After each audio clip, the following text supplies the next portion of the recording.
come back for the second. India have won the test match. India have won the series. They're going to get back for two. India home. Hello and welcome to a new episode of 81 All Out Podcast. This is Mahesh, your host for today's show. We are still nursing the hangover of the epic Australia series, but unfortunately the cricket caravan has moved on and we're going to be entering into another sort of high-profile test series come February 5th. So with that, we thought we'll preview the upcoming series. And to do that, I've got my fellow 81 All Out colleague with me here, Sidvi. Hi, Sidvi. Hi, Mahesh. Good to be here. Thanks. And another guest who's been here in the past, any of you who's heard the All-Rounders episode will be familiar with Arj. The last time he came here, I don't think the Brexit deal was finalized. Now I think it's out of the way. How are you feeling in the liberated Brexit, post-Brexit London, Arj? Hi, Mahesh. Thanks for inviting me on the show. Absolutely delighted to be here. And it feels pretty much the same, actually, given that we seem to be stuck in the house the whole day. Okay, let's get started. Yeah, it's another high-profile series, and it wasn't always high-profile, but in recent years it's become high-profile partly because of the economics of the teams involved and partly also the cricket. So how do you, Sidvi, you can get started. How do you see this India-England rivalry at large? Is that something that you've always looked forward to as growing up, or is it something that's just acquired a greater aura in recent years?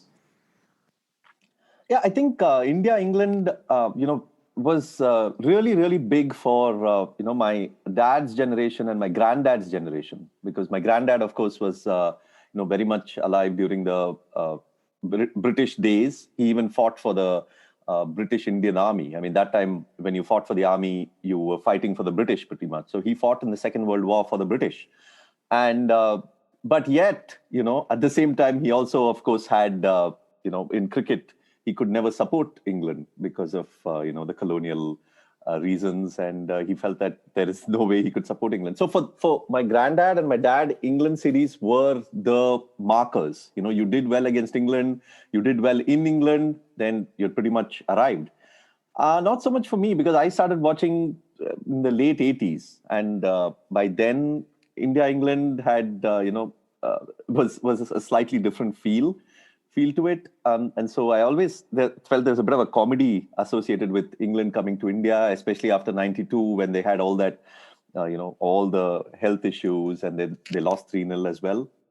So, yeah, I mean, I've obviously looked forward to the matches, and I've, but more so India in England rather than England in India, because for a long time, I just took it for granted that England are going to come to India and lose. Which of course changed in 2012-13. But yeah, I mean, it strikes me, reading all the reviews and listening to some podcasts, it strikes me how the rivalry has just completely undergone this 180-degree shift, right? I mean, back then, Indian players used to go to play in England. They used to play in league cricket. They used to play in county cricket. There was a certain prestige associated with going and playing for a county for a whole season. Now it's the reverse. Indian players don't go to the counties. I mean, very, very few go. And it's the English players who are coming to India to play the IPL. And in fact, there's been a controversy in England as well about how some of the players who played the IPL are now being rested from this series because there's an IPL coming up. And so the question many people are asking is that, where are your priorities? You have a test series against India, and then you have IPL, and you're letting some players rest. So that is the kind of controversy that is happening. So it's quite a shift. Economically, it's definitely a huge shift. And I wouldn't be surprised if in the future, if the BCCI relents, there would be English cricketers coming and playing in Ranji Trophy as well. Maybe joining a side for a season or two. And then that would be, the complete transformation. Excellent. Arj, give us some sense of the English perspective. I know, like Sidvi mentioned, England used to be an epic series for Indians, and it was a marker of great performances for us. But I don't think that is necessarily seen that way from the other side. When did this become a significant sort of rivalry from an English perspective? Yeah, absolutely. I think, as Sidvi pointed out, I think it was always bigger. This rivalry in the past was always bigger from an Indian perspective, especially when India toured England. I think if you look at if we just go back to the 80s and 90s, India were definitely not seen as the main rivalry. So Australia, without a doubt, are the number one rivalry and will always be, regardless of the strength of the Australian team. Even in the mid-'80s, when Australia were not a strong side, the Ashes were still seen as a pinnacle. But in the 80s and 90s, the West Indies were certainly the second most important team. So in England, there would be a lot of hype about touring the West Indies, facing up to the fast bowlers. Whereas I'd say now India has taken the position of West Indies maybe in the last 10 years, starting from probably 2002. The India and England series in 2002, the England-India series has taken probably the second biggest series for England from an English perspective. And what's interesting is it wasn't even just West Indies that were probably ahead in the pecking order before. Even teams like Pakistan were certainly ahead of India from an English point of view. South Africa, when they got readmitted, was seen as a more prestigious series than India. So I would say India-England today is, without a shadow of a doubt, seen as a marquee series in England. I feel that as I said before, the 2002 home series in England when India toured was a bit of a turning point. First of all, India got 4 test matches, which they did before, but not in the 80s and 90s. And also importantly, India were given the second part of the summer. Usually in England, the team that gets the second half of the summer is seen as the more important side. If we look back to, for example, the 96 India tour of England, Pakistan were given the second half and India came in the early part of the season. And you can just see from 2002 onwards, the rivalry has gained importance. Excellent. I think that sends the context of the larger rivalry going into this. One of the things that I've struggled to kind of differentiate is, like you mentioned, the 2002, which is perhaps turning off a corner for India and India's performances in England. That's one thing that's changed, but there is already a 4-test series. So it is a perfect sort of coincidence of India raising their game. When I say raising their game, India becoming a better cricket playing nation at large. Plus the economic might of the television rights, the value of the television rights that Indian cricket team brings with it when they go to India or Australia now, which is certainly what has gotten them the better part of the summer and also the longer part of the summer, right? Agree. And also, I mean, just to circle back onto my previous point, take an example of a high-profile English captain like Michael Atherton, who played about maybe 115 to 117 test matches. He only ever played 1 test match in India, which is remarkable if you think about it. He was on the 92-93 tour, missed one of the matches, 2 of the test matches through to illness and other circumstances. But for him to only have played 1 test match against India in such a long career, high-profile career, shows how the momentum has shifted. There was no sort of interest in India before, and now it's completely different. The current England players would have faced India so many times. Yeah, but we have to make one bit of qualification here, is that while several top high-profile English players missed India tours in the past, and in the 70s and 60s, it was often there would often be a second-string team that would tour India as the MCC. The fact is that England and India played quite regularly through the time. Through the 50s and 60s and 70s, there were regular tours, which is not so true with Australia. Australia didn't invite India for long stretches of time in between, so often India went to Australia just once a decade for many years. So while there was a bit of a shift with the players themselves choosing to stay out of India for various reasons, we must acknowledge that the English board was always organizing tours between the two sides, which really helps a nation, especially when they are very new to Test cricket, as they would have been in the 50s and 60s. Yeah, that's a great point. Actually, that's something that in the larger anyone but England spirit sort of gets undermined and underappreciated. In fact, Vijay Armugam, who was in our podcast earlier, also brought this up on the contrasting perceptions that India and Australia and England enjoy in India, despite England's more hospitable sort of touring schedule. I mean, Siddhi mentioned about his perception of England visiting India and how that was dramatically different from, let's say, his parents and grandparents and stuff. And to a great extent, it is essentially marked by one, all the off-field sort of color and the stories in the '93 series, plus the whitewash, so to say. I mean, that seems to kind of be the anchor for a lot of judgments about England and India. Because if you look at their performance throughout history, and particularly since that series, it's not been bad at all. In fact, it's been pretty impressive. They came here in 2001. It was a very hard fought sort of series. India managed to, managing to squeeze about a win. 2006 was a very good drawn series for them. 2008 they came close. In fact, the Chennai test was extremely close. They were actually leading for most of the match, except for an extraordinary fourth innings chase from Sehwag and Sachin and Yuvraj. And 2012, of course, they went on to complete an epic win. Even 2016, for that matter, while the result is extremely skewed for love, it was essentially a result of two heavy scoring defensive sort of teams, and the home team, had greater batting depth, so to say.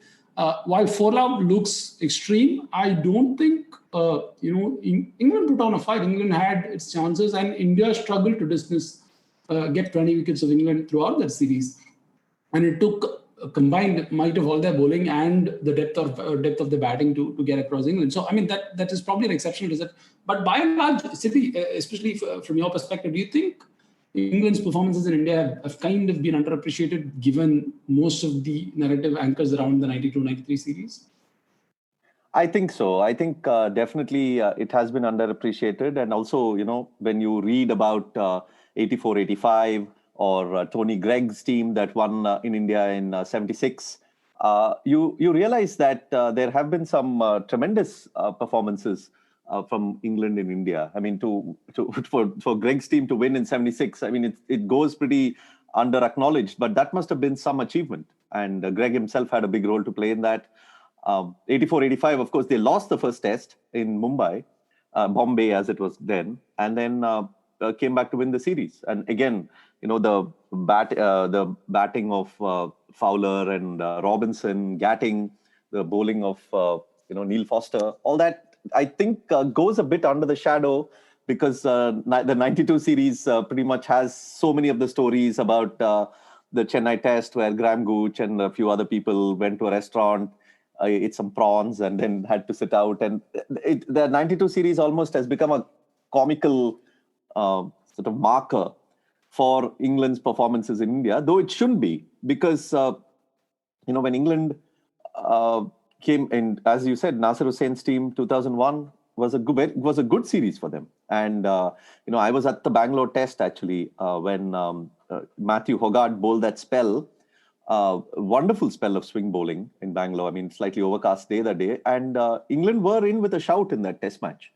That was the same match where Tendulkar, Ashley Giles bowled, over the wicket on the leg stump line and got Tendulkar stumped. But I mean, I think it does go underappreciated. 2006, that victory in Mumbai was terrific. 12-13, the series victory was perhaps one of the great series victories in this century. Again, goes under acknowledged. I would even put it on par with the 2005 Ashes, but that obviously that's not seen that way in England for their own reasons. But yeah, I agree with you. I think England are tough opponents. I don't think 4-0 was showed the quality of showed the competitiveness of that series. I mean, that victory on the last test in Chennai, when that test where Karun Nair got a 100. England basically lost 6 wickets in the final session of the test. So they could have on another day they could have held on for a draw. And they did draw in Rajkot, and even the other 3 tests, it wasn't like they were completely flattened or anything. They did have their moments. So how do you see that, Raj? Is that perception true, like from an English perspective, that somehow their performances in India haven't been like given the recognition? And 2, do they really care about it in England, at least in your cricket circles? I would say that Hugh and Sidby have pretty much summed it up very well. sometimes you get these sound bites which may be factually true, but actually mislead the sort of audience. So when England won in India in 2012, 2013, it was, of course, correctly said that it was the first time they had won since 1984, when, as Sidby pointed out, Gower managed to captain a 2-1 victory. But actually, if you look at it, between 1984 and 2000, there was only that one series, which was the infamous 92-93 series. And because that was the one series over a 16-year period, you effectively have that series takes on a greater proportion of like the memory, the consciousness, as Sidby pointed out as well. Like, so that was a bit of an aberration, that 92-93. Even if, as we've said before, if you go all the way back to Tony Greig winning 3-1 in 96-97, England since then have pretty much, apart from the 92-93 blowout, and last time the result was one-sided, apart from that, England have had a very good account of themselves. They managed to win the Golden Jubilee one-off test with both them starring. They managed to, even in 81 under Keith Fletcher, India weren't particularly impressive. I mean, they managed to engineer a collapse in the first test at Wankhede, but then played for a draw, and it was just a 1-0 win. Again, as we said, Gower managed to win in 84. You've already covered 2001. I thought India won, but it was a very scrappy performance. England it wasn't a comfortable win by any stretch of the imagination. And yeah, the win for Andrew Flintoff's win in India, or drawn series, but the winning of that test match is underrated because, you know, his captaincy is not viewed very well in England, which is a fair enough thing, but he probably doesn't get enough credit for drawing that series. And again, the Mumbai attacks series, the series that came on the backdrop of the Mumbai attacks in 2008-9, as you said, Mahesh, that Chennai win wasn't a foregone conclusion. I mean, it required a special innings from Virender Sehwag, and then Tendulkar had to finish it off. So, yeah, I agree absolutely that it's a bit of a false perception. And if you were to bring other nations into this, you'd say England have done as well as most other nations. I mean, India rarely lose at home. If you even take an Indian side of the 90s that you would say are far weaker than the current side, that side in the 90s, they lost in 99, I think, to South Africa. Apart from that, they didn't lose for 13 years at home. And they lost that 2004 series, famous series, when Australia came. But other than that, it's extremely difficult to beat India at home, even when they weren't one of the top test-playing nations. So what England have actually done in India, I 100% agree with you, is impressive. Yeah, I mean, after 1987, when they lost a series to Pakistan, India pretty much lost 3 series. They've lost to South Africa in 99-2000. They lost to Australia in 2004-05, and then they lost to England. And that's 3 series over, you're talking 23 years. 33 years. My bad. Yeah, 33 years, which is huge. And the 2012 is the only series without an asterisk, right? Like the 99-2000 South Africa series, first of all, was a 2-test series, and 2 fairly close, but more importantly, like there was a lot of talk about fixing and betting going on in the background from both sides. So we don't know what turned out to be what. There's one asterisk over there. In 2004, for instance, Sachin was not part of the first 2 tests, and the Chennai test was rained off on the last day when it was evenly poised, and then you had the Nagpur curator issue of BCCI politics. So it is impossible to not consider these factors, and I mean, which is not to bring down the victories of South Africa and Australia, but England came here, everything was stacked against them. Like they didn't let them play spinners in tour matches. They got made to order pitches, and yet they overcame all the odds and won. So it was an emphatic sort of win, and that's probably the only home loss for India in which you could just not make any excuse really. Yeah, and it was even more emphatic because among all the 3 series that you spoke about, it was the only series where spin dominated India. In South Africa and Australia, you can make a case and say India were undone by pace and, seam. But 2012-13, Panesar and Swan outspun India. And, which was even more heightened as a defeat for India, because you have this a foreign team coming and two spinners just dominating your spinners and your batsmen. So yeah, I think that series gets a lot of a lot of short shrift and needs to be celebrated much more. We will do just that at 81 all out. Okay, moving on to the sort of current series. I know we've been on COVID for a while now. It feels like I even forgot how life was before COVID. But I'm still not used to this COVID rhythm for cricket, for instance, because going into the Australia series, we did a preview with our colleague at Cricket, Rav. And with Rav, we didn't know what to talk about because there were so many unknowns, right? One, like Brisbane had a January test. The gap between tests was so long, and we don't know mentally how fatigued the teams will be. And more importantly, how much time curators have to prepare the pitches. I mean, pitches dictate everything, right? They dictate how bowlers bowl, that dictates how batsmen bat.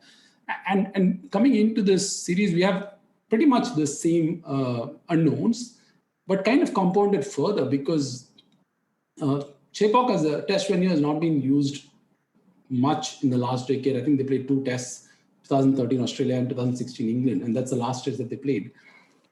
One, that itself is an unknown, and they've got apparently a new curator who's actually a businessman, and so that is new. Then in Ahmedabad, you have a whole new venue altogether. Plus, England have to go through the bio bubble in India, which is going to be different. In Chennai, is not going to have any crowd, but possibly Ahmedabad could have a crowd. So given all this and the fitness concerns as well, right? Whatever we saw with India, it's possible that we could see that with England, especially in a longer series like this, unlike the Sri Lanka one. How much of all that is going to impact the series? When I say impact, as in how concerned are you about it from a quality of cricket perspective? I'm not. I mean, of course, it's concerning about the injuries and you hope. I mean, as you've seen after in India's tour to Australia, with all these players getting injured, one wondered whether a part of it was also the effect of COVID, because when you're not in your regular rhythm of practice and your whatever. I mean, do your reflexes then slow down, and then do you end up finding ways to getting injured? And that was one thing we thought about. And I do wonder if, in England will be able to go through 4 tests without injuries. I mean, India are in a better position because they're playing at home now. And so they can always call on people. But, England, it may not be possible. And the pitches, as you said, I mean, that is the biggest thing, because nobody has any idea how they'll play. In Chennai, as you said, even I read about that new curator that they have. Very, very, very interesting story. I mean, a guy who hasn't even prepared a pitch for a first-class match is now going to prepare the pitches for 2 tests, 2 back-to-back tests. I wish him well. I hope he ends up doing a great job. But it's interesting. And, Chennai has always, been a fantastic test pitch. I mean, you can call it, sometimes you can say turn more, sometimes you can say, but I think that I'm pretty confident that, the people who he's working with, this curator, I mean, I'm pretty confident that they know what's going on in terms of the pitch. Ahmedabad is just completely new ground. I mean, we have no idea. It's a new stadium, holds 120,000 people, and there'll probably be like 50 people in there because that's all they'll be allowed in terms of all the, whoever is allowed, that is. But it's fully unknown. So very, very hard to predict what really is going to happen. And in a way, I think that's good for England. Because, India are also in slightly unknown territory, even though they're playing at home, which is good for England because, both teams are slightly guessing. How do you compare and contrast with, let's say, the test series that England have played in bio bubbles, right? Like, for instance, did you find it as hard to decipher like the West Indies series that they played, or you had some sense of a routine and what to expect from English grounds as compared to what's going to happen in this series? I mean, from my perspective, I think this series is far more complicated from an England perspective, obviously because it's away from home. But I think this year there's a lot of pressure on England because they've got a lot of test matches coming up. They've got 17 or 18 test matches this year alone. They've got a World T20, ODI matches. And the issue is, I mean, as fans, we want. It's easy for us to sit there and demand that X should be there for the full series, Y should be there for the full series. But actually, you get the impression that the selectors have spoken to the players. Mental health is important, and it's been taken into account. And it feels like a bit of disarray, but it's like unavoidable disarray. You've got players coming from different situations. You've got players who played in Sri Lanka who are now gone, haven't gone to India. You've got someone like Rory Burns, who's just become a father, who didn't play in Sri Lanka, who's coming in cold. But as Sidby said, I think in a way, India are almost as chaotic because, India have just had this unbelievable series in Australia, but a lot of injuries. And the players who could potentially come in haven't been able to haven't get any first-class experience for a year because the Ranji Trophy got cancelled. So the whole thing is a bit of is a disarray unavoidable disarray for both teams. But they'll have to find a way through it. And I think actually, given the seriousness of COVID and all the obstacles, actually, we're in a better place than I would expect with this series and the quality of the players that are going to be on show. So I'm actually quite optimistic. Okay, one of the points that you mentioned is also going to be my next sort of question on England's choice to rotate players, between series and between tests within the same series. It seems chaotic is one thing. That's the disarray, as you mentioned, is inevitable. But the larger question is, given the high-profile nature of the series, do you think they would have done that had there been an Ashes on the line? I mean, Nazir Hussain, for instance, has already raised this point.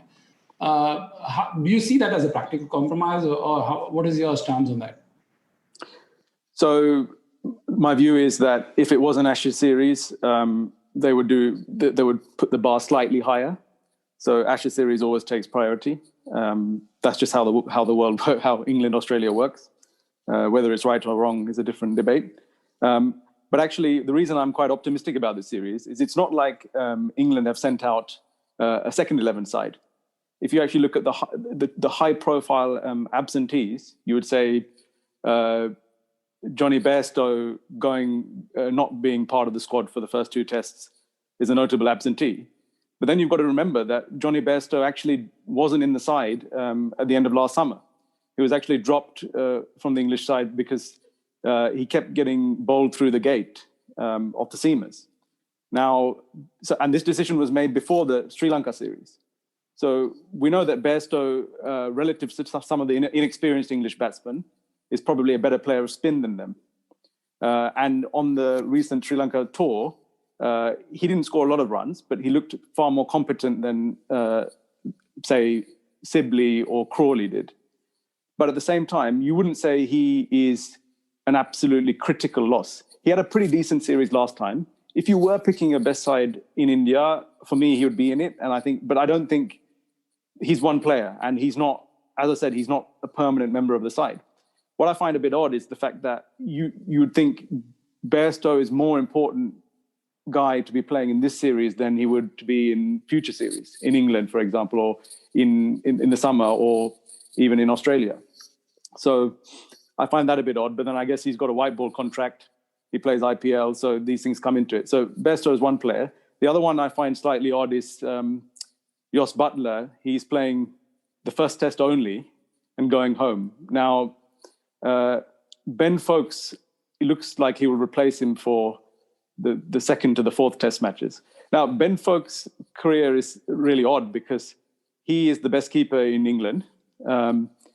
He was exceptional when he kept in Sri Lanka in his debut series. He batted very well.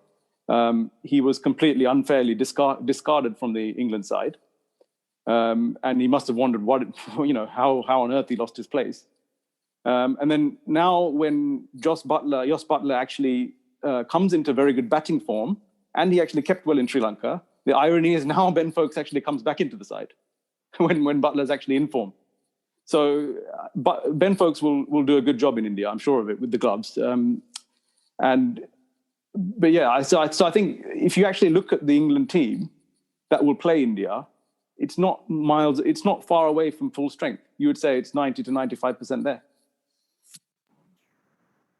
Actually, that's true. In a sense, England is a little fortunate to have the depth that they have. That this kind of rotation out of choice, you could, you can do it and still pretty much have an as strong 11 playing. Given the second best choice for each of the slot is so close. And you could play Moeen Ali, you could play Best, you could play Curran versus Vokes, and there are a lot of like replacements. And Ben Fox, for instance, who's missed out in the past, gets a chance. So you could hardly say that you will miss Butler as much as.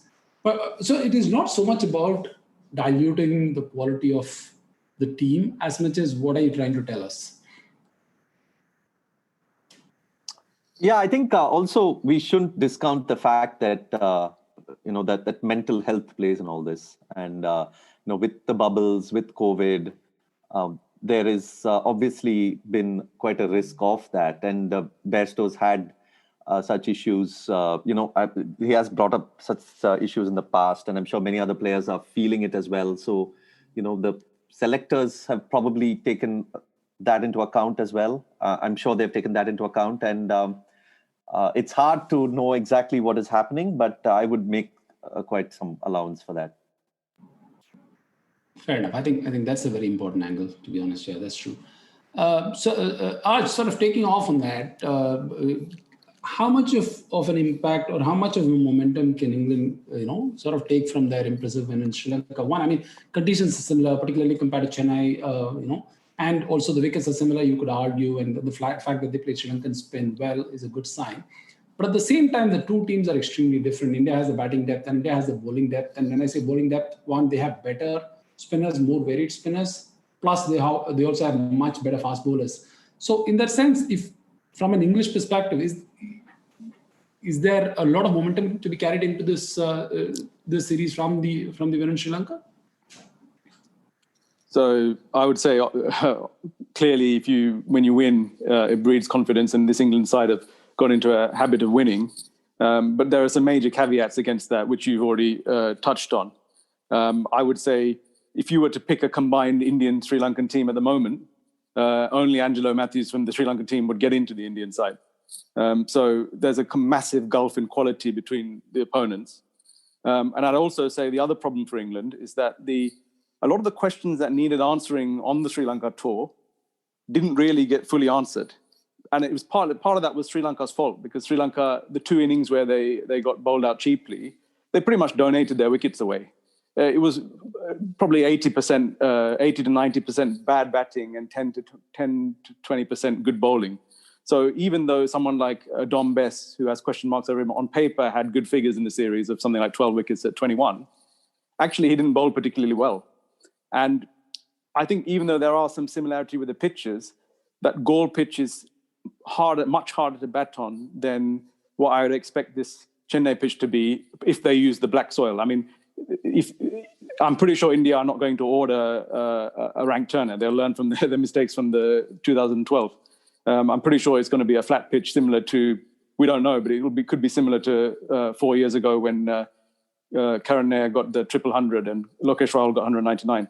So I think if you look at that Sri Lanka series, the first test match, two of the innings both offered a lot of assistance for the bowlers.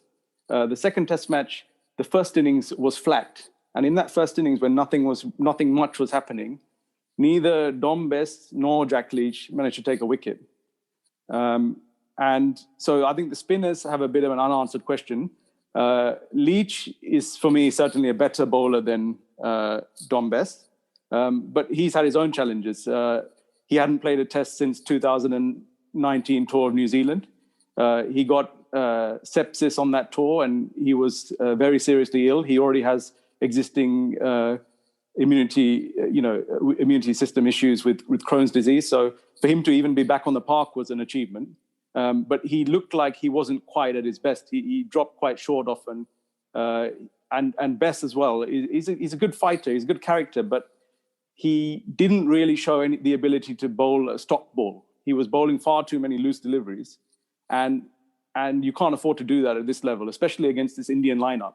And this Indian lineup, the team they'll play, the top five will all be right-hand batsmen. So it'll be a real challenge for Bess. So the two spinners haven't really answered the questions. And the opening batsmen, Sibley and Crawley, both really struggled against spin. Crawley didn't make a score and was dismissed every time by Embledenia. Sibley, similar story. In the final innings, he managed to get a 50, but even then, he never really looked comfortable. Had a couple of lucky umpire calls. Chandimal set a bizarre field where he gave him the easy single. So I don't feel that Sibley and Crawley, they're both impressive characters. England have picked quite a team of good guys who work hard, but I don't think those two have answered the question. And then obviously Rory Burns, who will open probably in the first test, wasn't on the tour. He just had a child, and he, as a left-hander, I think Ashwin will be licking his lips, because in the English summer, he was managed to get dismissed by Roston Chase on 4 occasions. So I think there's a lot of question marks before the Sri Lanka tour, still question marks. The person who obviously excelled was Joe Root. Joe Root was exceptional, but I think from the last India tour and even his Nagpur debut in 2012, we always knew that Joe Root could play spin very well in these conditions. He was outstanding. He didn't take any risks, but he just scored very easily. And just a quick point on how well he played. The Sri Lankan attack was pretty much a one-man attack. Lasith Embledenia bowling very good left-arm spin, good height, good angle in from wide of the crease and spinning away. He was basically bowling like an incarnation of Muralidharan or Herat to all the England batsmen, apart from Joe Root. So against all the other England batsmen, they were really struggling. But Joe Root effectively treated him like a part-timer. He didn't get dismissed by him and scored almost, something like 5 and over against him. So Root will take confidence from that. But as I said, we already knew he was a quality player. And just to touch on again, that Sri Lankan bowling lineup was incredibly, looked very threadbare. So Dilru and Pereira came into the series in horrible form, shocking form, probably lucky to get the series. And his career average against right-handers is something like 51. And England had pretty much a top 6 of all right-handers. I think Pereira's previous time he'd even got a right-hander out in the first 45 overs of test was the previous England tour in 2018. That's how bad his form was. So it's no surprises that they scored against him. And the Sri Lankan pace bowlers are kind of, in and out of the side, not in the same class as any of the Indian pace bowlers. So in conclusion, that is a very important point, I think, because, Sri Lanka, England will be facing a pace bowling, lineup. Definitely. I mean, I'm hoping Ishant and Bumrah will play, and they will be facing, that will be a higher order for them compared to what they faced in Sri Lanka. Yeah, I think that's pretty. So my conclusion is, yes, it's good to win, but I can't really read too much into this victory for the India series. And even Jimmy Anderson bowled really well. I mean, he was exceptional, but you still look at the dismissals and you think a couple of those were really given away. I mean, will the likes of Rohit Sharma, Pujara, Kohli, Gill, all of these guys, are they going to donate? One of them might donate a wicket, but it's not going to be more than one. Yeah, Rohit Sharma may well donate his wicket, but that's he averages 88 at home or something, right? Yeah, exactly. That's what I was coming to. He's such whatever Rohit Sharma does, it'll be called donation. Don't worry. Yeah, I was saying that he will probably make like hopefully, okay, I'm not predicting this, but if he makes 300s and then in the 4th innings if he gets out, skying a ball, then that will be the wicket. That will be the dismissal that will be spoken about. So. What is the use of having all the talent in the world if you don't have the temperament for Test cricket? If you don't have the temperament for 400s. Yeah. Yeah, I expected more in that South Africa series. I know. Just like one double hundred and a couple of hundreds, really? All right. So you have to make your form count, mate. Mahesh. Moving away from Rohit Sharma. That is never a good hook. Yeah, Mahesh would like to make this a Rohit Sharma pod, but I will do my best to make it something else. Yeah. Okay, so it's coming back to the Indian side, and it's been something that I've been thinking for a while. One, it was physically an exhausting series for India down under, and also mentally an exhausting series, and a massive relief of all of that accumulated physical and mental exhaustion. And you feel like, watching Ashwin's YouTube interviews, for instance, has been very, very rewarding. And you also sense how lighter they're all feeling, right? And then the victory has been such a huge gush of relief. The other day he was talking with his wife. Even you could see that even with Preeti, for instance, given that sort of state of mind at the moment, I'm not sure, one, how ready India will be physically for the next grind, and that to back-to-back sort of tests in the same venue. And not to mention mentally as well. And a lot of these high performers on Australia series were also rookies. Let's not forget the fact that Siraj and Saini, Saini was not a high performer, but like he started off, and Shardul, even Washington Sundar, they had impressive performances, but it's really hard. Even for Pant, for instance, it's hard to kind of draw that as a baseline, given it was such a series of outliers. Do you think that the high of Australia series will affect India in terms of getting started for the series, at least the first test? Maybe, definitely. It's too short a time between these two series. Ideally, they would have probably wanted at least 15, 20 more days to, settle down and get all the celebrations out of the way and come back in. But yeah, they just don't have that luxury. But I feel that, teams these days, especially the Indian team, I feel they are thinking quite far ahead. It was through the interviews and things, it's become pretty clear that they were planning for Australia from June. The plan to stifle the Australian batsman on the middle and leg stump was hatched in June. And Vikram Rathore mentioned even how, he had asked several of the batsmen to come up with plans against the Australian bowlers and even practice that during the IPL. On the side. So I feel that the Indian coaching management and things have been thinking ahead. There was an interview in that Ashwin interview with the fielding coach. It was pretty clear that the coaches were thinking ahead to the England series, even while the Australian series was on. About who needs to get injured. Who may get injured, who needs to be preserved, etc., etc. So I think there is that. So I don't think it'll be completely like out of the cold, and they'll be, going into day one without, on this high. There would be some preparation, but yeah, I think it would probably take a couple of days for them to get into the series. So I won't be. What I'm saying is, I won't be surprised if there's a collapse on day one or two for either team, because that's bound to happen. It's interesting that you brought up that Vikram Rathore's interview. There were two things that he said. One was how early they started planning for Australia. The other thing that struck me was his perception of why they didn't do well in New Zealand. And he says that we had all the plans on paper, but we didn't have the time to implement them. So my concern for this series is that while they may have planned in advance, given such a short timeline, it looks like they value that time for implementation, and fortunately for Australia series through IPL or some other sort of even though not fully dedicated time, but they still had time. But given the very short timeline between the two series, I'm not sure, even if they are very well planned, they have the resources to kind of go ahead and implement it, which is the point that that really struck me when he talked about the New Zealand series. No, that's a very valid point. Yeah, that they wouldn't have probably been thinking of practicing for England in the middle of the Australia series or before that, because Australia was the big focus. And I think for India, winning in Australia was the big deal. So yeah, you're right. They wouldn't have had the time to, come up with to practice what they plan against Anderson and the rest.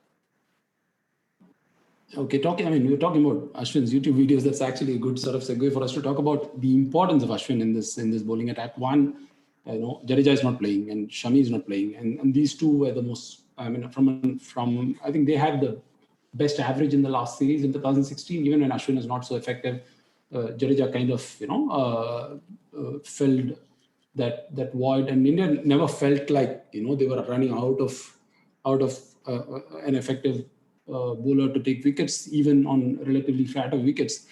But coming into the series, one, you don't have the two bowlers who had the sub-30 average in 2016 series. And the other thing that kind of, again, just like the perception of how England play in India, that goes a little under the radar is that Ashwin, despite his overall great record in Test cricket and exceptional record at home, is still not superlative against England. I mean, he's got a bag full of wickets, especially in the last series, and he's always batted well against them at home. So if you look at it, Ashwin as a package, he's done really well against England.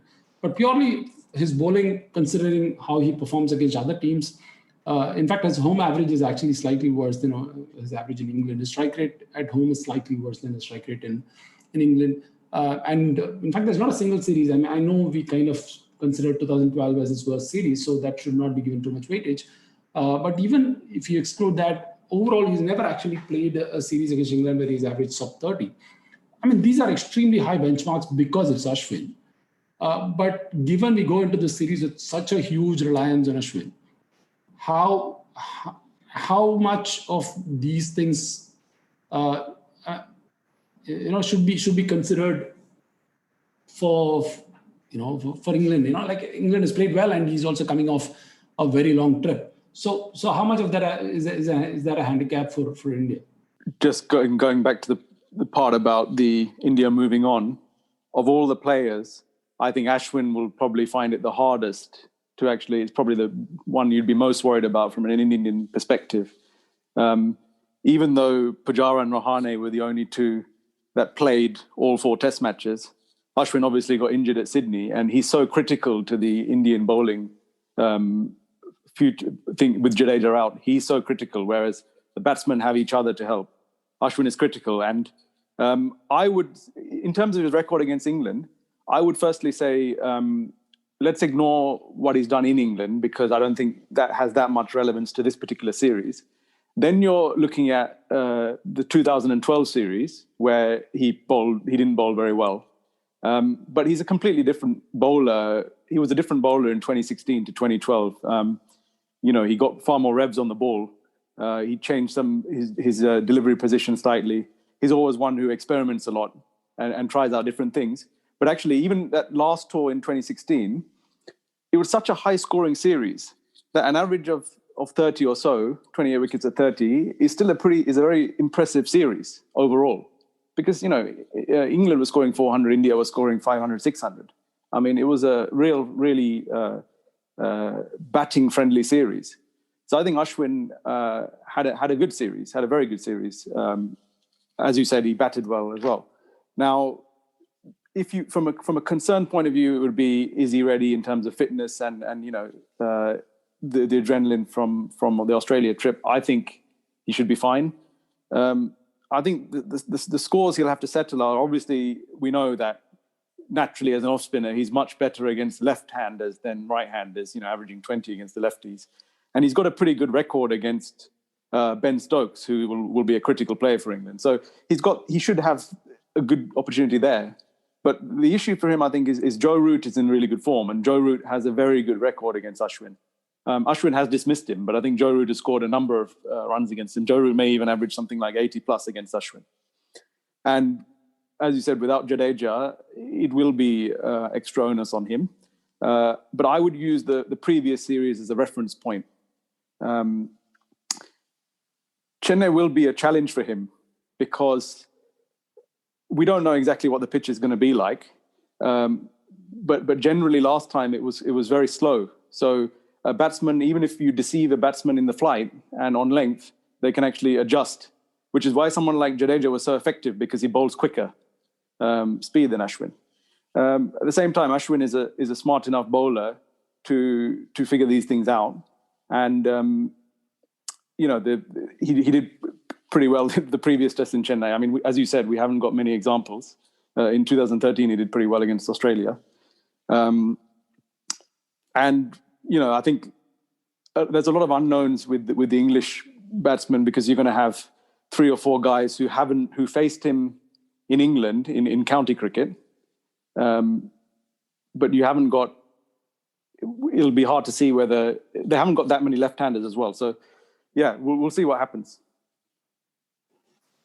Yeah, and also, Jadeja will be a miss. I mean, despite Ashwin being there, I was just checking. Ashwin, I think I always assume that Ashwin does slightly better when Jadeja is also playing, and the stats said so. His average drops, comes down a bit when he is playing with Jadeja, and I think that makes a difference. To have both of them bowling can be can be very difficult for the opposition batsmen because they're so contrasting in terms of spinners, very, very different styles. But I think, it comes down to the pitches.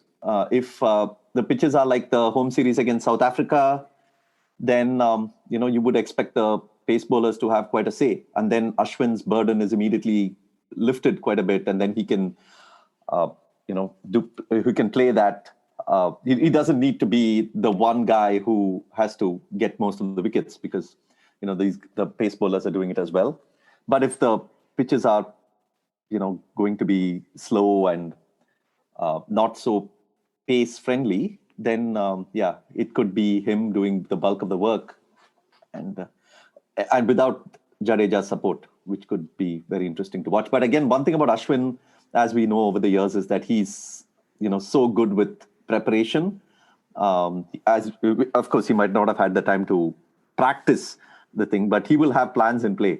And, he's surely seems like someone who watches, hours and hours and hours of video and has a lot of plans for each batsman and things like that. So he will not lack in that. And it'll be interesting to see how he does in two tests in Chennai, which is his home ground. He didn't have a great test last time around against England, but you never know. The other thing to the Ashwin puzzle is also how captains use him, right? Even when Jadeja is around, he is comfortably, he always comfortably outbowls Jadeja in terms of overs. And especially without Jadeja, if we get two relatively flat tracks in Chennai and Ahmedabad, then it's going to be like a similar series to the last one.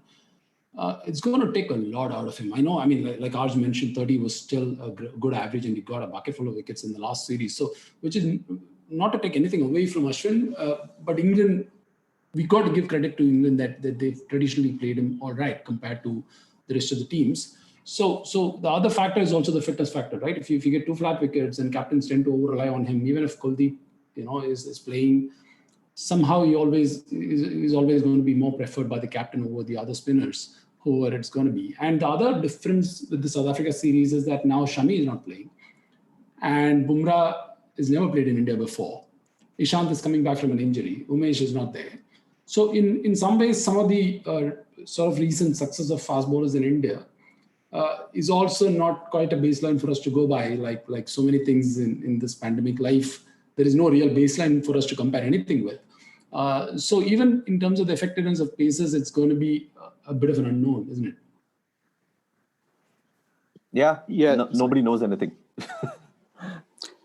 If I was India, one thing I would try is, especially if Rory Burns, a lefty, is opening, I would actually open the bowling with Ashwin. He has an average of about 18 in the first 10 overs of a test match. So it's worth giving him a go with the new ball. Have a seamer at one end and have Ashwin with the new ball at the other end and see how that works. I would test that out. Yeah, he's got a great new ball record. He's got probably the greatest record against left-handers. That's just too inviting for any captain.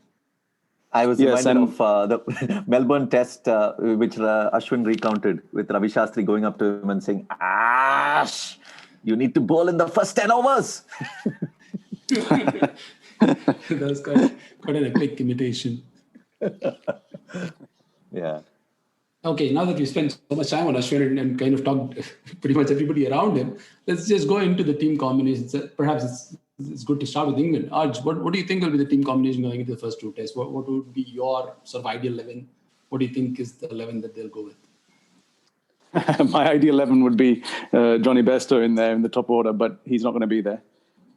So for the first test, it looks like the top three will be Sibley, Burns, Crawley. Root, of course, will slot in at 4. And then number 5 will be Ben Stokes. Number 6 will be, if Ollie Pope is fit, he's had a shoulder problem. If he's fit, he'll probably bat at number 6. but I reckon he's unlikely to make the first test. It's hard to tell with these things. If he doesn't, Dan Lawrence, who made his debut on the Sri Lanka tour, will slot in at 6. And then I think so. Butler will play the first test at 7. And because Ben Stokes is so useful as having that extra bowler, because he's a pace bowler. For the Chennai wicket, you need to play minimum 2 spinners, arguably 3. But because Ben Stokes is a pace bowling all-rounder, I think they'll go with the 2 spinners. Moeen Ali had COVID, and he's ready, but I think he hasn't played a Test match since the Edgbaston Test of the Ashes 2019 series. Dom Bess, I have a lot of concerns over, but he still got the wickets in Sri Lanka, and I think it would be a bit harsh to leave him out of this side. So I think Bess will probably come in at 8. Leach will be the other spinner at 10. And then I think they'll pick one of Anderson and Broad, and then they'll pick Jofra Archer. And Archer will be interesting because he hasn't, since his very good Ashes series in 2019, he hasn't had so much success after that. So I'll be very interested to see how he goes with the extra pace, which will be needed if these pitches are very flat.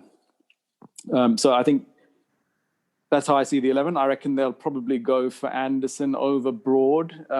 Personally, gut instinct, I'd probably go with Broad for the Chennai Test. I think Anderson, I'd probably keep him for, if you're going to rotate, I'd keep Anderson definitely for the pink ball test in Ahmedabad. Which I think is the 4th test. But yeah, it's a tough one between Broad and Anderson. I don't think both will play together. But you're comfortably in the camp of Bess over Moeen Ali. At least that's what you think they'll go with. I'm not comfortably. I think it's a tough one. I mean, if you ask me, I think Moeen Ali is probably a better bowler actually. But he also, one must remember, he also didn't have any success on the last tour, and he got absolutely hammered. I mean, he cannot bowl dry, Moeen Ali. He can bowl some magic balls. He batted quite well though. He got a couple. Yeah, he got a couple of hundreds, but you need to have him as a. You need to pick your best spinner. I mean, you can't have India racking up 500 every time. Again, it will just be too much. And I think, as I said, Dom Bess took the wickets in Sri Lanka. He's the man in possession. What does signal does it send out if you drop him? That's why these kind of equations are tough. But yeah, Moeen Ali, I'm not confident he is match ready either. So, but very few people are match ready. So I'm not sure if that is such a big factor. On a lighter note, have you seen a more fortunate 5-wicket haul in your life than what Bess got in the first test? No, and I think CricViz had a statistic that the balls that he bowled to get the 5 wickets had the expected number of wickets were 0.18. That was just extremely fortunate. I mean, there was no coverage in Singapore. I was watching it on Cricinfo, and tracking it on Cricinfo and following Twitter conversations. And I saw some snark about his 5-wicket haul. I didn't understand what it was. Then I saw the highlights. I was just blown away by how uneventful each of the delivery was, and how you ended up with 5 such deliveries yielding wickets. Perhaps Sri Lanka were helping India by ensuring he plays at least the first 2 tests. Exactly. Sri Lanka had 2 collapses there, and both of them were so atrocious that it's hard to even tell how good the England bowling was on that day. Difficult to gauge anything from those 2 collapses. Yeah, I must have watched thousands of test matches, and I think, or maybe not thousands, but I've watched countless test matches, and I'd probably say that Sri Lankan first innings was arguably the worst display of batting I've ever seen.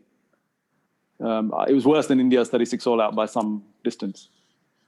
We don't consider 36 all-out as a catastrophe at all. In fact, we did a podcast immediately after that, and we thought it was an extreme outlier. It was an outlier, absolutely. Even Vikram Ratho said the team couldn't have done anything, which is quite heartening to see. Yeah, agreed. Okay, moving on to the Indian combination. Sirvi, what would you go with? Do you have the guts? I have no idea. As I said, sorry? Do you have the guts to drop Rohit Sharma and pick KL Rahul? No, not in India, for sure. Rohit Sharma needs to play every test match that India play at home. I'm as much as I can be critical of Rohit Sharma at times, but no, at home, yeah, he must play. I think the batting sort of picks itself. Kohli comes back, Rahane. Pandya is interesting. I don't know if he'll get a game, but if Ishant and Bumrah are fit and ready, I also so this is a very straightforward question, right? If you have to play Saha at home, which makes a lot of sense, would you play Pant as the sixth batsman or Pandya as the sixth batsman? Well, after this Australia tour, Pant for sure. I mean, I don't think I would even have a question about it. I mean, Pant is playing like your regular batsman. I mean, they played him at they played him at 4, right, in Sydney. Five in Sydney, and yeah, I mean, he is definitely I would play Pant, but again, whether they would go with Saha at home is the question. Given what Pant has done, his profile has shot up so much. I wouldn't be surprised if they pick Pant as the wicketkeeper batsman. But now they have, without Jadeja, they have the option to go with 4 bowlers, and they could play the sixth batsman. So they could play both, actually. They could, but I think Kohli has been traditionally favoring the 5-bowler strategy. I feel he's the captain who loves to play 5 bowlers all the time. And I would be surprised if India go in with 4. But now the Washington Sundar angle is very interesting because he came in, said Sydney, had a good test with the bat, was pretty good with the ball as well, though I wouldn't say great. Do they back him? He's playing in Chennai, to whom his home venue. They're playing 2 tests. So do they say, okay, we'll back him? And one of the interesting things that Vikram Rathore also said, that same interview, and which others have pointed out as well, was that they said the Australian pace attack isn't as good against left-handers against right-handers, and so that had a part to play with respect to pushing Pant up the order and pushing Pant 1 or 2 up the order and playing Sundar. They felt that that could be a factor. So I don't know about I haven't seen the stats. Arj is probably better one to tell us about England's bowling against left-handers and things like that. But I'm sure Shastri and others are going to take that into account. I mean, so England, as I said, Jack Leach for me is the best spinner, but his record against left-handers is far inferior. Naturally, but I mean, usually you'd expect a left-arm spinner to be better against right-handers, but with Jack Leach, there's a chasm. I mean, he's averaging about 26 against right-handers and about 47 against left-handers. Now, admittedly, it's a short career, but still, that's quite a big gap. One thing I was going to ask you, Sidvi and Mahesh, reversing, is that India will definitely play 5 bowlers, I'm sure, because the bowling will be more of a worry than the batting, especially at home. I can't see India being bowled out easily. But what's your view on Aksa Patel playing? Because if you've got Ashwin spinning the ball in, and you do not want someone spinning the ball away, now it's important to pick your best bowler. If Washington Sundar is clearly a better bowler than Aksa Patel, you play him. But I'm not sure whether he is much better than Aksa Patel. I don't think he is. The only reason why he's in the team is because in the opportunity that he got, he's performed well. And also as a backup for a spin bowling all-rounder. Ideally speaking, India will go in with Ashwin and Kuldeep. And if you don't play Kuldeep in a home test where Jadeja is not there, I mean, I don't see how they are ever going to play Kuldeep. And if I were Kuldeep, I'll be depressed if they don't play me. So I was assuming Kuldeep will play and they'll play 3 spinners on a Chennai pitch. Okay, if it's a third, very likely they'll play Washington because of the batting angle. I think if Washi plays, he'll be playing as a sort of a spinner who could also bat and as a sort of a not so like replacement for Jadeja, but just kind of fits the bill. And you don't think Axar can't bat at 7 and Ashwin at 8? You could play Axar 7, Ashwin 8, and then have Kuldeep, Bumrah, and Ishant Sharma, and then you have a completely different bowling attack to the Sydney Test. To the Brisbane Test. Possible, it has merits, but I don't think they'll go there. I like the idea, but I don't think given Washi's performance in the last test and the fact that they've retained him in the squad, I mean, I would have understood if they said, okay, Washi did his job in Australia, but traditionally he's not seen as a great test prospect. We'll not pick him in the squad. But what selectors have done is they've gone ahead and extended the rope for him and said, we will pick you in the test squad. And given that, and given the momentum, plus he does the containing job quite well when both Ashwin and Kuldeep tend to be more attacking, I would still think they'll go ahead with him. But I mean, I'm not against the idea, but I just don't see that happening. Yeah, if they play Ashwin and Kuldeep, I think Washington Sundar will have a big role to play because one of the reasons he was picked in Brisbane was also the fact that he could contain, keep it quiet while others attack. And this is a perfect chance for him to play again and contain at one end while everyone else attacks around him and also give that batting depth. Given what he did in Brisbane, it would be quite. I would feel bad for him if he's dropped. If India go with 5 bowlers, if India go with 4 bowlers, I can totally understand why they would drop him. Okay, so going back to the 11 series, so let's assume 5 bowlers. So that leaves Pandya out, I guess. So then you're going with Pant, I suppose, and not Saha. But I'll not be surprised if Kohli goes ahead with Saha. Yeah, I mean, it's a tough one. If you're picking 3 spinners, and then Saha gets, you would want to pick Saha because he's so good at home against spin. So it's going to be a tricky one. But to leave out Pant or to, I think what could happen if they go with 3 spinners is, well, can they even do that? Can they pick Pant as a batsman and pick Saha? And then... That's not going to happen. They can't drop Rahane.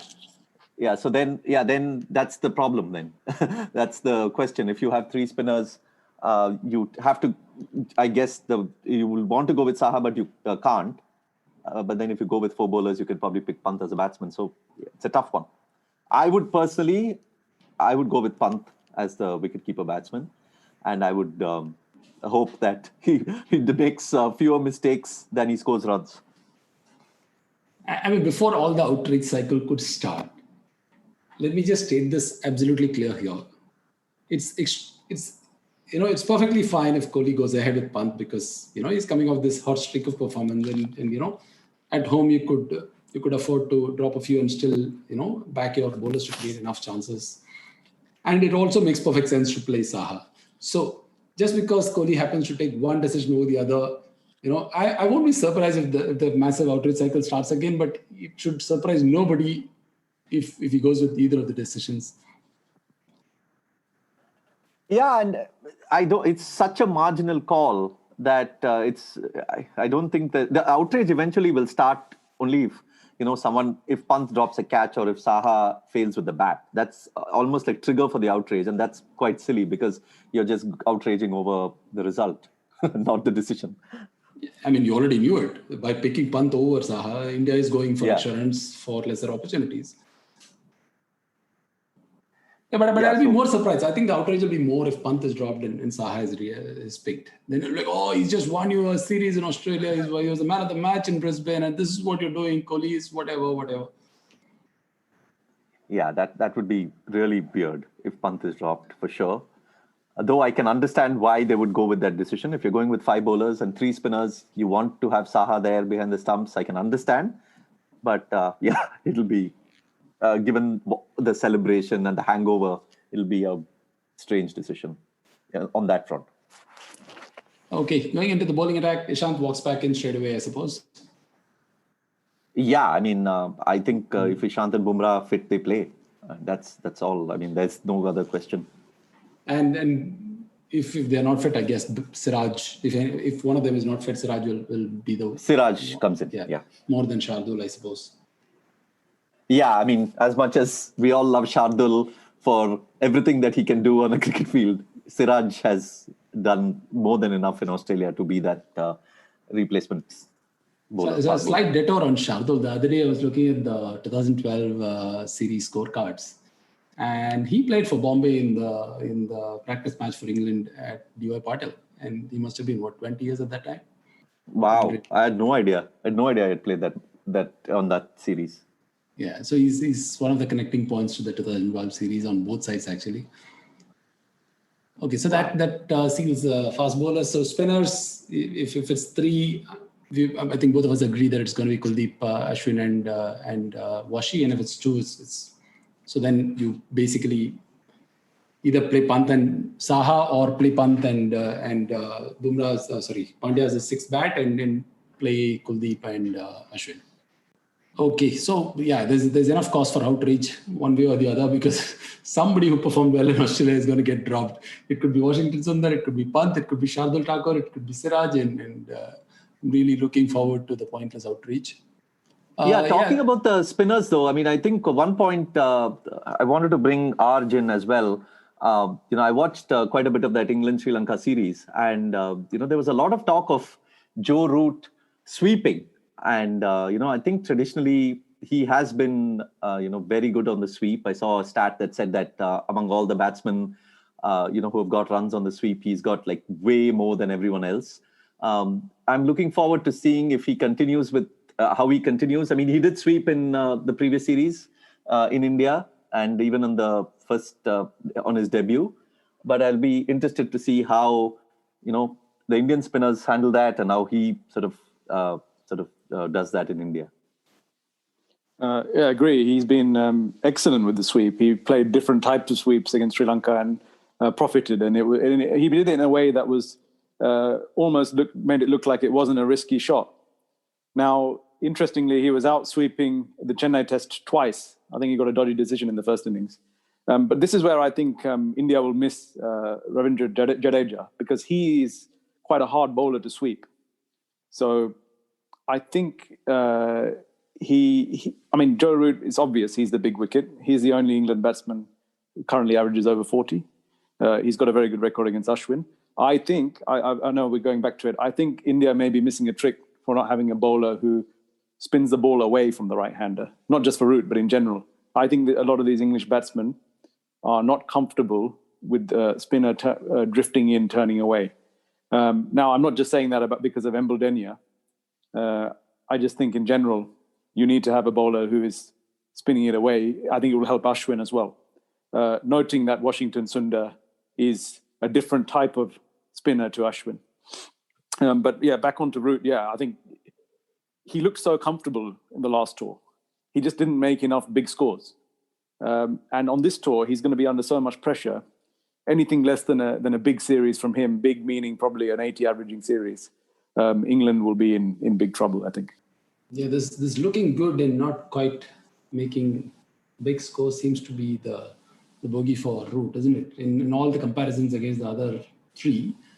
So the other day, I think it was Jared Kimber who put out a comparative graph of the Fab Four, so to say.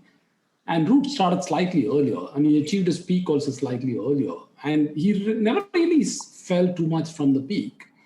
So this whole judgment of Root as the lesser of the four, so to say, between Smith, Kohli and Williamson, seems particularly hard because they tend to go by the number of hundreds rather than the consistency or the performances.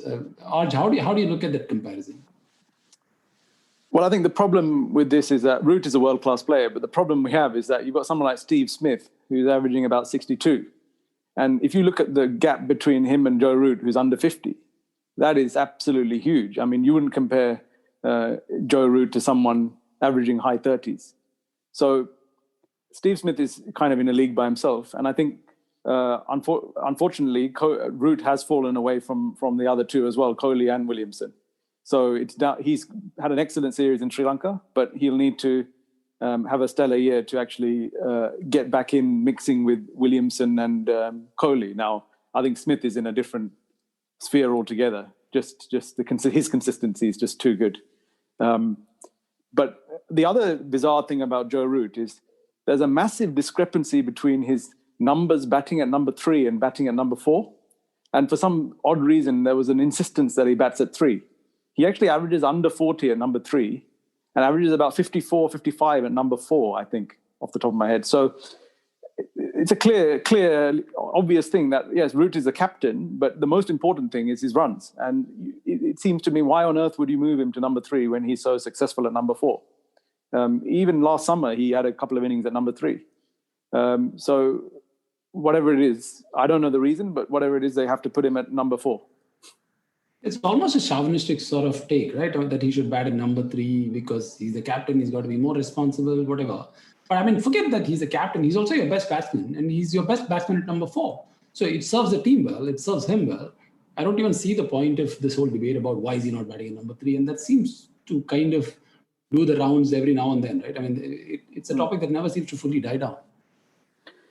Yeah, exactly, and I don't think it should be a debatable topic after all the evidence we've seen, whatever the reason may be.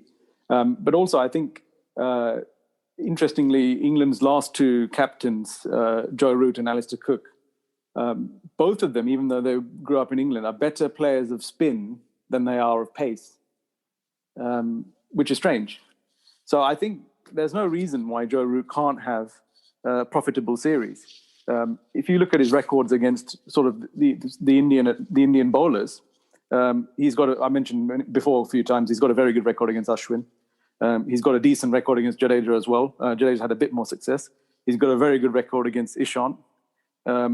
Interestingly enough, his weakest record is actually against Jayant Yadav, who debuted in the last series. Jayant Yadav managed to get him out cheaply twice.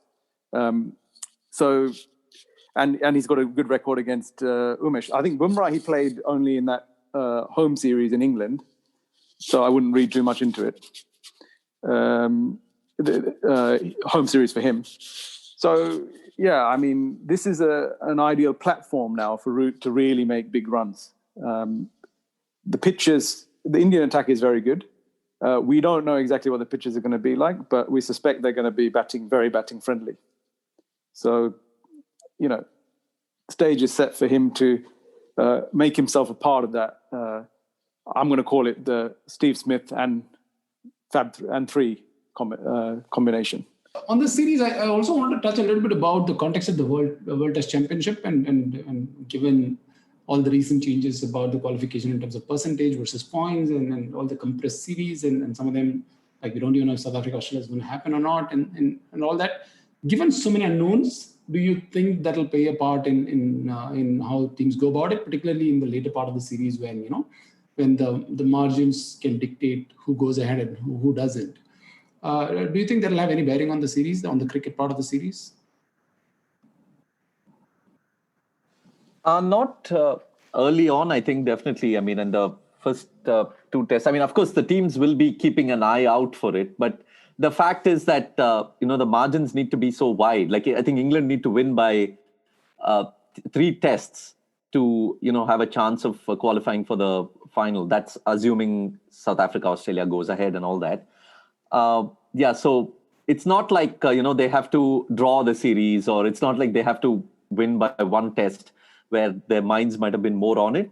This is a little bit of, let's wait and watch kind of thing. And, if things go their way in the first 2 tests, if they win 1, if they happen to draw 1, then maybe they start to think about it. But definitely, I think initially, I don't think either team is going to really have put too much thought into that.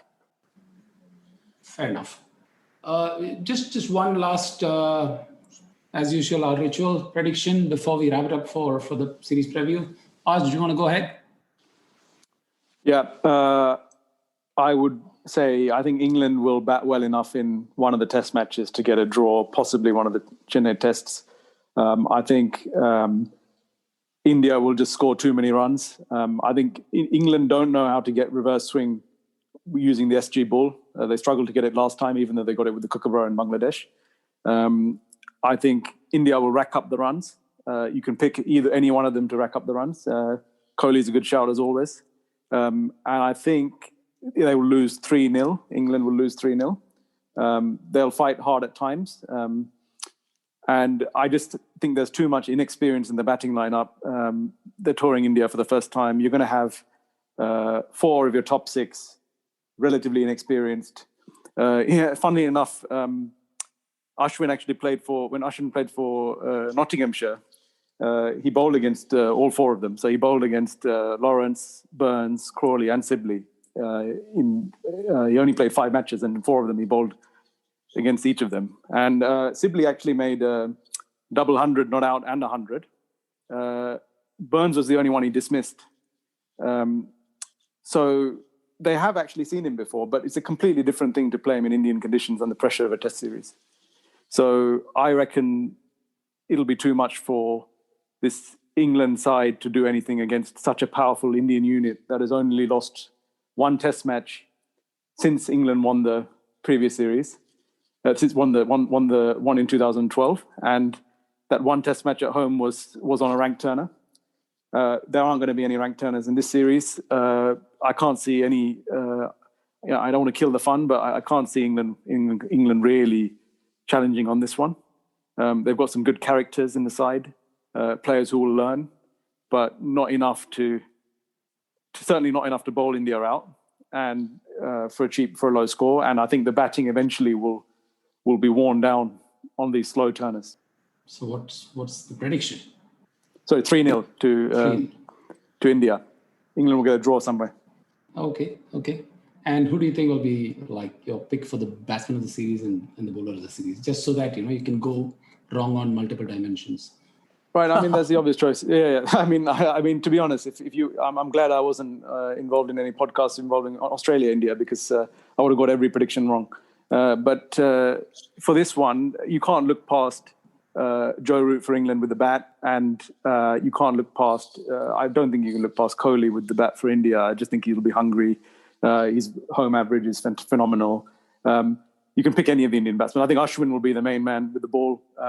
If you want me to ask for a player who unexpectedly will do well or who's under the radar, I would pick Ollie Pope from England. I think he's got the shoulder injury at the moment, but if he gets the chance, I think of all the youngsters that they have, he has the most talent.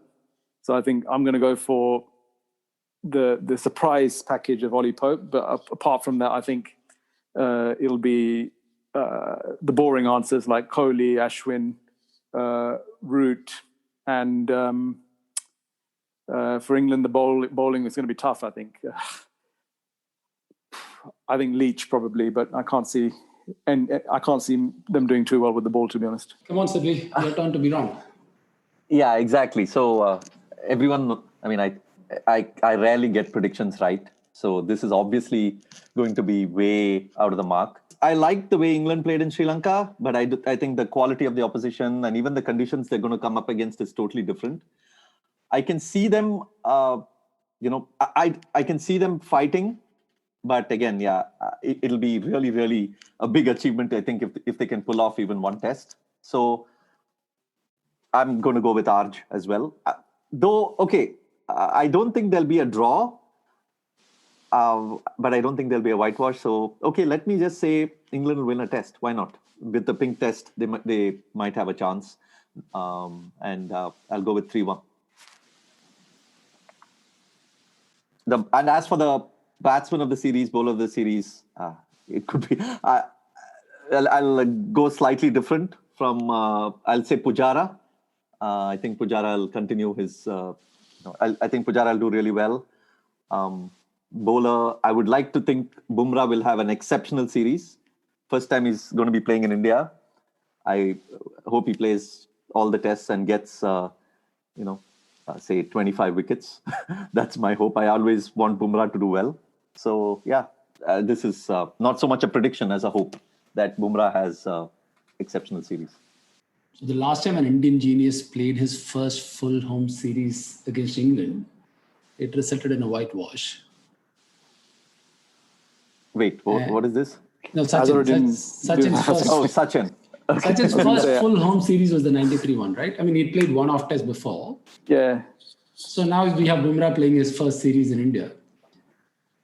So I would just hope he plays all tests because, given the injuries and given the, maybe they even wish to rest him if they win the series at some point, they may want to rest him. But I would love for him to play all the tests and be fit throughout.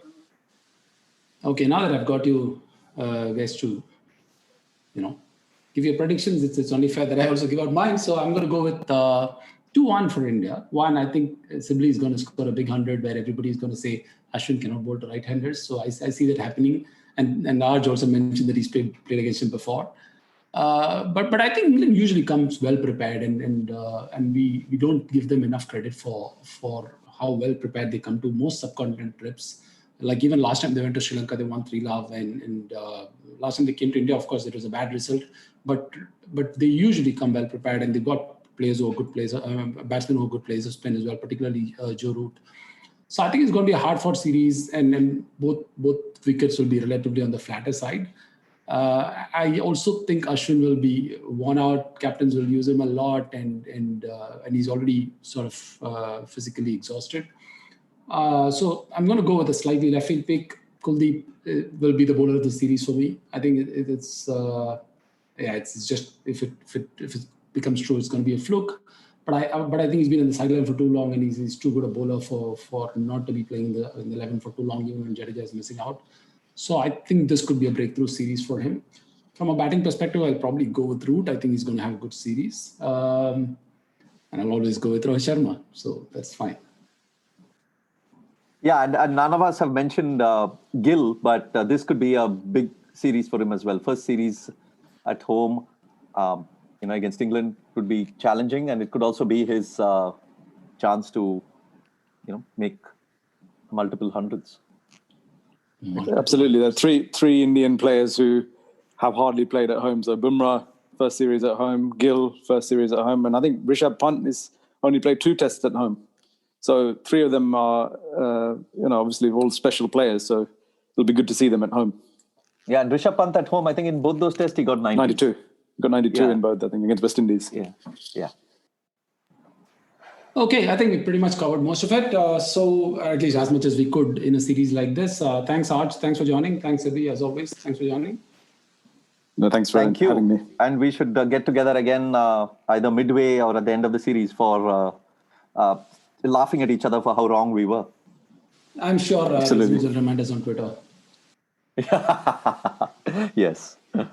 Okay, thanks a lot for listening. Keep looking out for more episodes in the future. We'll be doing some sort of features during the course of the series as well. And if it does turn out to be as epic as the last one, we might even do like match reviews after every match. We hope it's not, because we're all exhausted from the epic series in Australia.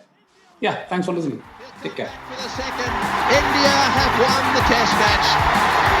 India have won the series. They're going to get back for 2. India at home. Lords goes wild.